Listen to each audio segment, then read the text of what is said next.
On va continuer ensemble la lecture du petit livre qui s'appelle l'Évangile de Jésus le Messie. Petit rappel, c'est un livre qui a été écrit par les chrétiens pour que les musulmans apostasient et se convertissent au christianisme. Tous deux correspondent au livre saint mentionné dans le Coran. Et l'ensemble est aujourd'hui regroupé dans un grand livre appelé la Bible ou l'Écriture, parole de Dieu révélée aux hommes. Et ça, c'est un des plus grands mensonges de l'histoire. Le fait de dire que la Bible a été révélée par Dieu, c'est faux et archi faux. Il n'y a aucun passage dans la Bible dans lequel le Seigneur Tout-Puissant déclare avoir révélé la Bible, ça n'existe pas. Aucun des 4 auteurs des évangiles qui a dit qu'il a été inspiré par Dieu pour rédiger les évangiles, ça n'existe pas, ça n'existe nulle part. Les éléments qui sont cités dans le texte de Ésaïe 47, Apocalypse 22, 18, 2 Pierre chapitre 1, verset numéro 20 et 21, et également dans le texte de 2 Timothée chapitre 3, verset 16, c'est absolument pas des arguments pour prouver que la Bible, dans son intégralité, a été révélé par le Tout-Puissant, ça n'existe pas. Le mot Injil signifie bonne nouvelle dans la langue grecque originale. Tout comme le mot Torah est souvent utilisé pour parler de l'ensemble des livres des prophètes juifs. J'ai l'impression que vous avez dit Coran. Coran, sourate 3, verset 3. Ouais. Dans le texte du Coran, quand là il parle de la Torah, c'est le texte qui regroupe tous les prophètes juifs. Subhanallah. Quand là dans le Coran il parle de la Torah, dans la sourate 3, verset numéro 3 par exemple, il parle absolument pas du Tanakh, attention. Il parle de la révélation qu'il a donnée à Moïse, que la paix divine soit sur lui, c'est tout. Alors bien évidemment dans le texte du Coran, Allah subhanahu wa ta'ala, il va parler d'autres prophètes. Il n'y a pas de problème. David, Salomon, Yusha, d'accord, Josué de manière implicite, selon certains parmi les savants, Jean-Baptiste par rapport à Jésus, par rapport à Zacharia, il n'y a pas de souci. Par contre, le fait de déclarer que dans le Coran, le mot Torah fait référence à tout ce que vous appelez l'Ancien Testament, c'est archi faux. Le mot Injil désigne l'ensemble des livres écrits par les prophètes suivants, généralement appelés apôtres.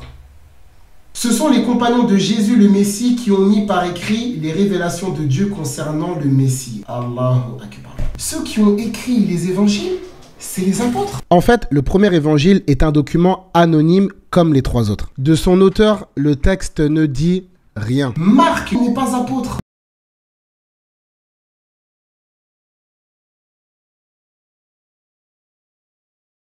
Si vous avez bien observé, Marc n'apparaît nulle part dans la liste des apôtres. Et vous savez pourquoi c'est particulier? Parce qu'en fait là, vous êtes en train de lire l'évangile selon Marc.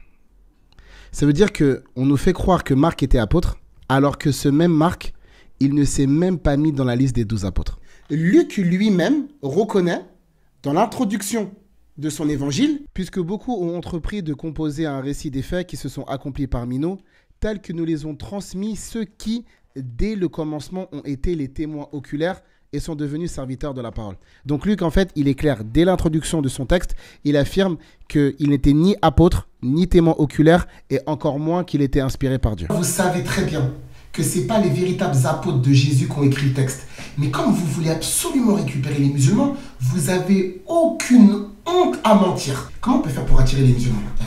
Vas-y, tu sais quoi, écoute, on va leur dire que c'est les apôtres qui ont écrit. C'est bien ça, qu'est-ce que tu en penses? Les apôtres de Jésus ont mentionné par écrit, alors que vos évangiles ont été rédigés de manière intégrale ou partielle par des inconnus. Vous savez que les musulmans, ils sortent d'une religion qui est solide, dans le sens où le Coran, il vient d'Allah. C'est écrit partout dans le Coran, ça ne fait aucun doute. Par contre, vous savez que vous avez une ossature qui est beaucoup plus fragile. Donc, pour sortir les musulmans d'une certitude, vous êtes obligé de leur proposer les mêmes garanties. Et comme vous ne les avez pas, mentir pour mettre en avant la Bible. Mentir pour faire apostasier les musulmans. Comment voulez-vous qu'on vous fasse confiance? En faisant ce genre de falsification, vous êtes en train de montrer que effectivement vous avez modifié vos écrits.